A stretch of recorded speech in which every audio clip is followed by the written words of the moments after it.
It was late in the day when we got to Valve Rock Rapid, a very formidable looking rapid, and I went up to Rocky and suggested that maybe we needed to camp right where we were that night, and he said okay, and it wasn't a good campsite, but it was sufficient. We made do, and it gave us a full day to look at the rapid the next day. I believe it's the 5th of June,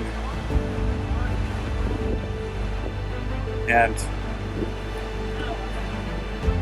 apparently the worst rapid of the trip is still ahead of us right there. When I said this was the scariest looking rapid so far, what did I mean by that? And how are we thinking we're going to take on the challenge of this rapid?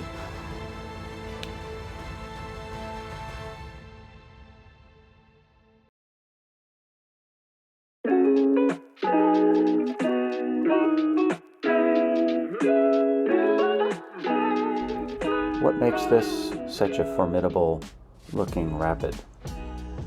Well, one thing we notice right away is that the walls on both sides are pretty steep, so the river is constricted here and a bit narrow. And then on the left we see a band of pretty large rocks sticking out into the river channel. This makes navigation on the left side of the river challenging at best and forces water into the main current. There's a large rock to the right side of the river, and next to that rock on either side are some pretty stout looking holes. And right in the center of the river where all of the flow is going, there's obviously a huge rock underneath here that's forcing the water up into the air, and then it drops steeply down on the backside, creating this monster hole. What do we mean when we talk about holes in the river? Well, holes are actually depressions in the river, a low point in the river that result when water flows over an obstruction such as a rock, drops down the other side, and then when the water comes back up, it has a choice to go either back into the depression, which some of it will do, and some of it will flow on downstream. The water that flows back into the depression can actually recirculate around and around, and this action, when it's large enough, can trap a kayak or even a raft to be stuck in that depression until they somehow bounce out or work their way out of that hole. Some holes are fun to be in when there's space between the water that's flowing over the obstruction and the water that's recirculating back. You can sit in there sometimes comfortably. Kayakers like to play in places like this sometimes. Holes come in all shapes and sizes. Some are friendly, some are fun, and others can be monstrous.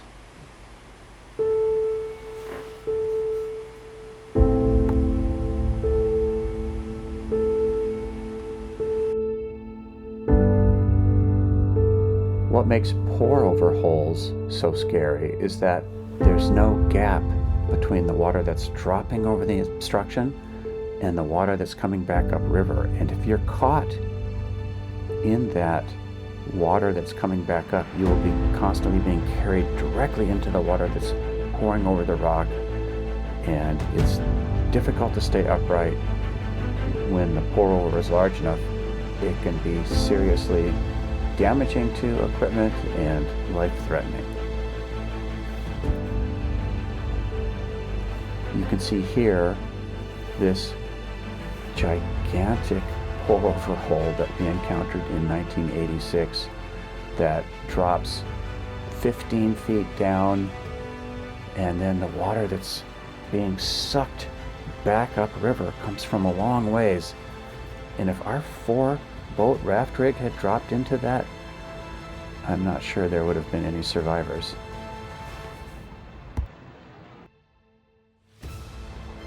Nobody wanted to run this center route, which was pretty much guaranteed carnage. The kayakers were able to find a sneak route on the far left, up against the wall, and the rafts tried to sneak through this channel right here, but only 1 out of 3 was able to make that cut, and the other 2 washed down into the rocks on the left, and it was quite difficult to get them light enough to be dragged over the rocks, and the whole operation took about 5 hours.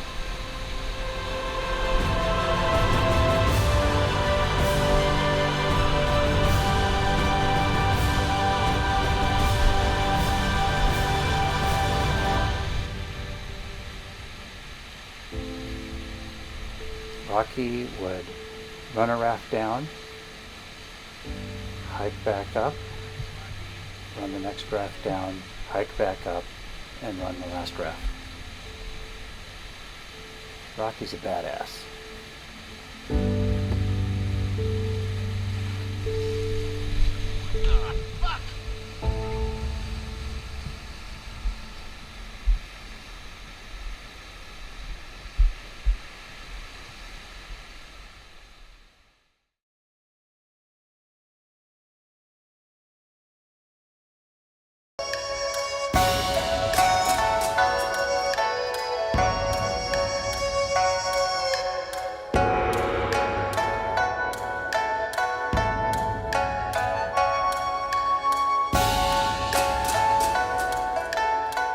So we start from Lanyan Camp, and downstream it was just kind of class 2, 3 for a while. Then we kind of got to what seemed like another landslide lake that lasted for maybe 5 to 8 kilometers.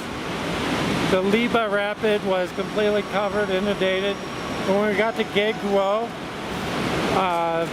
the rapid seemed to have shifted a little bit downstream, and it looked like there were secondary landslides on both sides of the river that may have precipitated the next part of the next series of rapids. There were already some rapids there, but they may have gotten bigger, or an additional 1 or 2. So there were a series of about 5 rapids fairly closely spaced together down to Shanyan tributary coming in on the left. And I know now that Paul recognized that as probably where he hiked in and upstream half a kilometer to where he found the group's film gear and the missing rafts.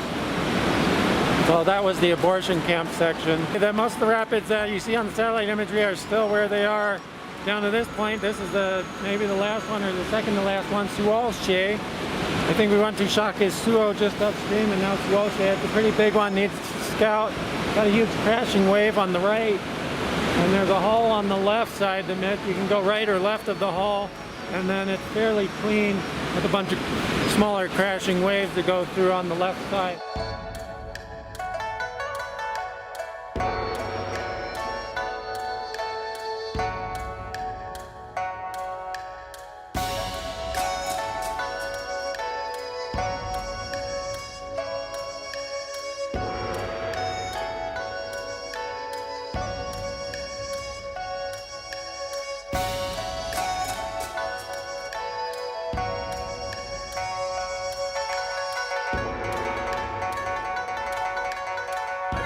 I thought I was right on your line, and I got swept up onto that hump rock, and I got dry docked. And I'm looking down the chute where you went, and I'm thinking, no, I'm just going to slide off the rock and down. And suddenly it just spun me and back into the meat. And fortunately it was really soft, and I went right through. Got a little bit wet, but didn't use the outer rights, didn't flip. And then we went down another rapid that wasn't too big of a problem, another class 4. And these are all back to back to back rapids, just kind of stacked right on top of each other, creating this really long rapid. And we get them down through that section. There's a backhoe dropping boulders into the side of the river in this next rapid, and so we have to go river left to avoid the boulders crashing in on the right. We catch the eddy and start scouting the next big rapid that looked pretty big. And you get down and you can kind of see a pour over on the right and maybe a few holes on the right. And then on the left, you can just see these really big, crashing, wild waves. And we decided we would just all kind of run it together in case anybody had a problem. But then as we're getting to run it, these guys from the highway start yelling at us. And they're saying there's going to be a bomb. There's going to be this big blast downstream. And they were telling us not to go. And then finally we just hear this boom. You can see this huge cloud of dust and debris right in the middle or the bottom of the rapid coming off of River Right. We kind of get back to the boats, let the dust settle, and then we run the rapid. And Paul and I were out front in the kayaks, trying to get over a little bit right away from kind of the wall on the left. And as we get down there, there's just a lot of current going left, and I wasn't able to get as far right as I wanted. And I just kind of went into these big crashing waves, and one of them kind of took me, turned me around, surfed me, and then surfed me so hard the bow purled over, and then I went over, and then as I'm rolling up, I kind of pirouetted up into a spiral, just in these massive kind of whirlpool, swirly boil things that are going on in these crazy currents. I see Paul surfing around, and we're both surfing around each other. At one point, I think I almost reached out and could grab his bow, just trying not to keep each other from hitting each other.